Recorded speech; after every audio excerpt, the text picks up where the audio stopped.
If you were born before June 28, 1960, there is a very specific automatic $200 payment hitting bank accounts that you quite literally cannot afford to miss.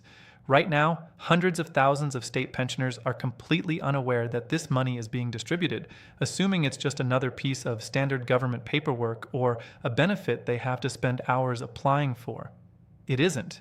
This is a direct, non-repayable financial boost designed specifically for your age bracket.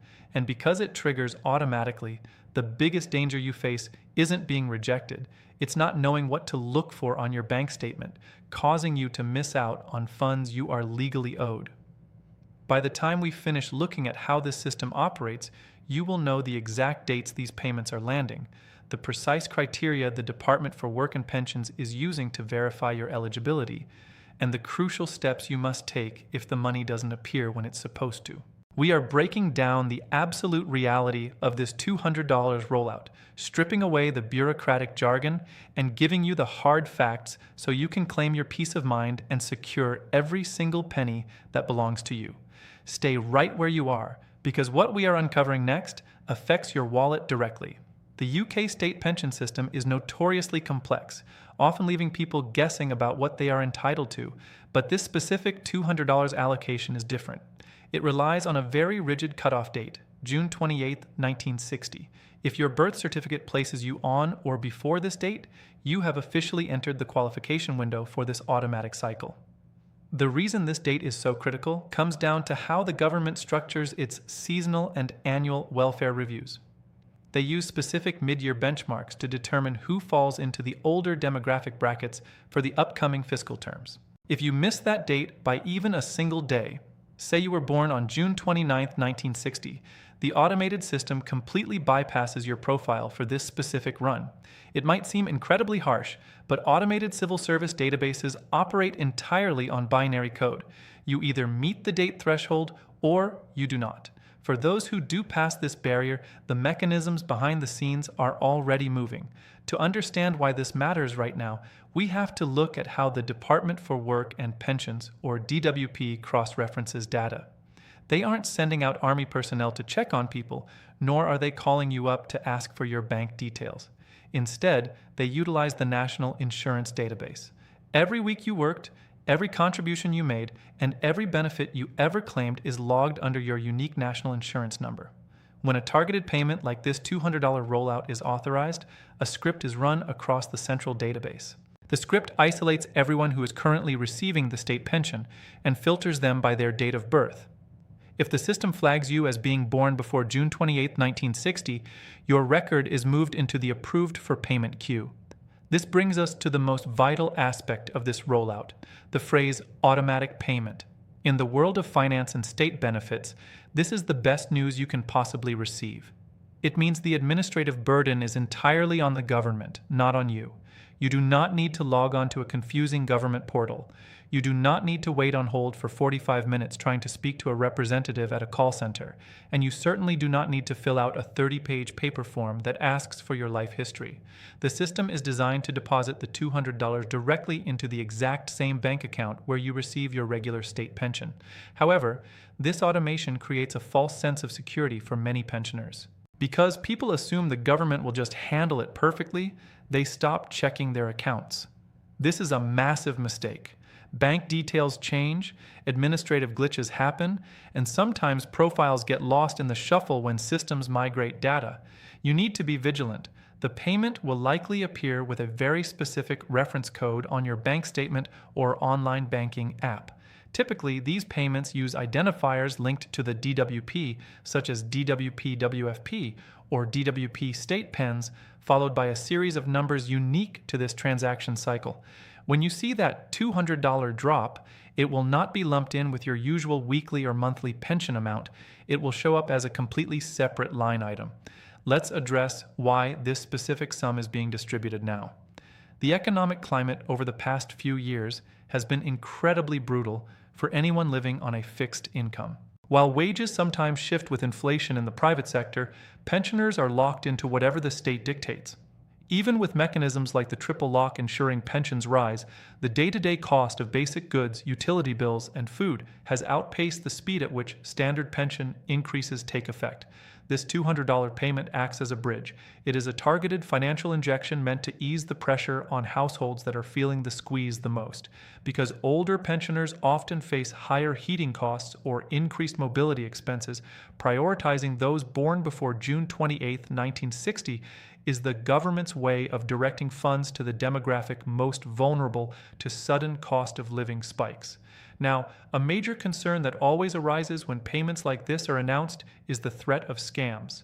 Unfortunately, criminals know exactly when the government is releasing money, and they target state pensioners ruthlessly. You must remember this fundamental rule. Because this payment is 100% automatic, the DWP will never text you a link to claim it. They will never send you an email asking you to input your bank details, your sort code, or your national insurance number to verify your identity for the $200. If you receive a text message on your mobile phone saying your $200 DWP payment is ready, click this link to accept, delete it immediately. It is a fraudulent attempt to drain your bank account. The real money will simply appear in your account without you lifting a finger. What happens if the weeks roll by and you don't see the money? This is where you have to take control of the situation. While the system is automatic, it is not infallible. There is always a designated window during which these payments are processed. Generally, these rollouts take several weeks to fully complete because sending out millions of individual bank transfers simultaneously would crash the banking network. The DWP processes them in batches, often sorted by the region you live in or alphabetically by surname. Therefore, if your neighbor gets their $200 on a Tuesday morning and your account is still showing your normal balance, there is no need to panic immediately. Your batch might simply be scheduled for the following week. However, once the official deadline for the payment window passes, if your account is still empty, you must act.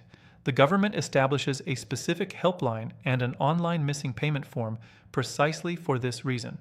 You will need to contact the relevant DWP department, provide your national insurance number, and state clearly that you were born before June 28, 1960, and have not received the automatic $200 payment. They will then manually review your file, check the transaction logs to see if a bounce back occurred from your bank, and reissue the funds if an error is found. It is also worth noting how this payment interacts with your other benefits and taxes. Many people are terrified that accepting an extra $200 will push them into a higher tax bracket or cause their housing benefit, council tax support, or pension credit to be reduced. Let's clear this up right now. This $200 payment is completely tax-free. It does not count as taxable income, meaning it will not alter your tax status for the year. Furthermore, it is entirely disregarded when calculating your entitlement to means-tested benefits. It is a net positive, meaning every single penny of that $200 stays in your pocket to be spent exactly how you see fit, whether that is covering a rising energy bill, stocking up on groceries, or putting it aside for an unexpected household repair. We must also look at the broader picture of state pension age changes, because that explains why the June 28, 1960 date is the anchor point. The transition of the state pension age up to 66 and eventually toward 67 has created distinct bands of pensioners. People born in the late 1950s and early 1960s have borne the brunt of these shifting goalposts. By isolating those born before June 28, 1960, the system is ensuring that everyone who has fully reached the established baseline of retirement security within this specific legislative framework receives equal support. It prevents younger individuals who are still actively participating in the workforce or who haven't yet reached their full state pension age from drawing from a fund specifically set aside for vulnerable, fully retired citizens. To maximize this information, you should right now make a mental note or write down the key dates associated with your regular pension deposits. If you know that your normal state pension arrives every 4 weeks on a Monday, start checking your account online or at the local post office ATM around those specific dates.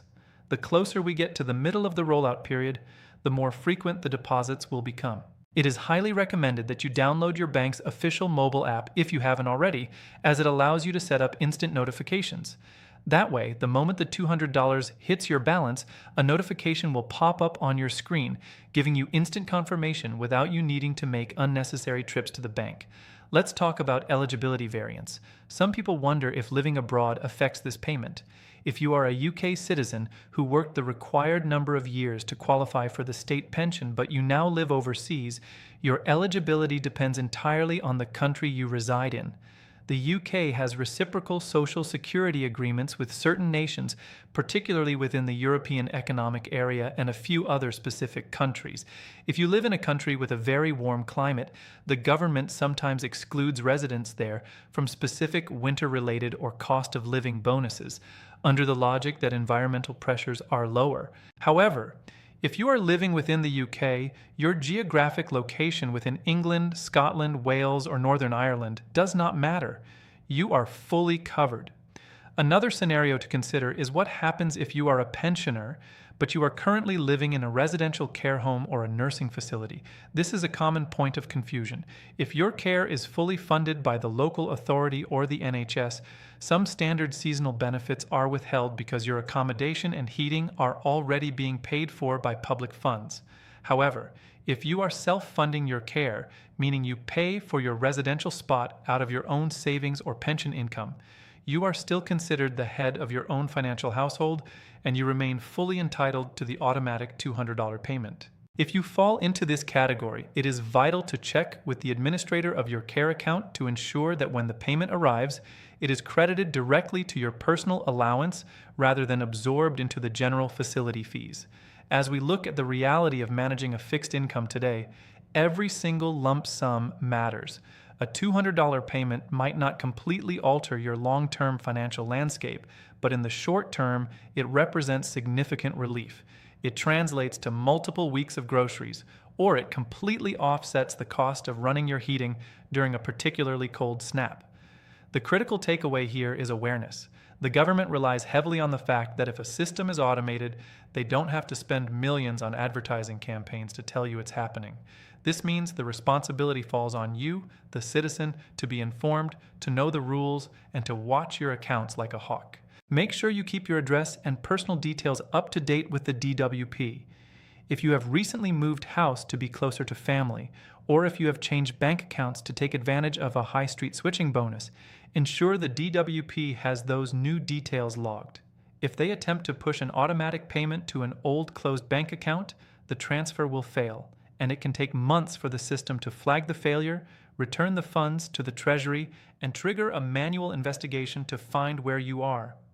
A quick phone call or an update via the official government portal to confirm your current banking data is correct can save you an immense amount of administrative headache down the line.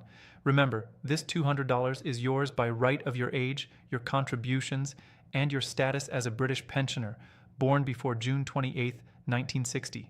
You worked for decades, paid into the system, and built the foundation of the economy we live in today. These targeted rollouts are not charity. They are a structured redistribution of resources to ensure that the generation that contributed the most is not left behind during times of economic strain. Keep your eyes on your bank statements. Watch out for the specific DWP reference codes. Absolutely ignore any suspicious text messages or emails trying to steal your data. And make sure you receive every single pound you are legally owed. Your financial security is entirely in your hands, and staying informed is your greatest tool.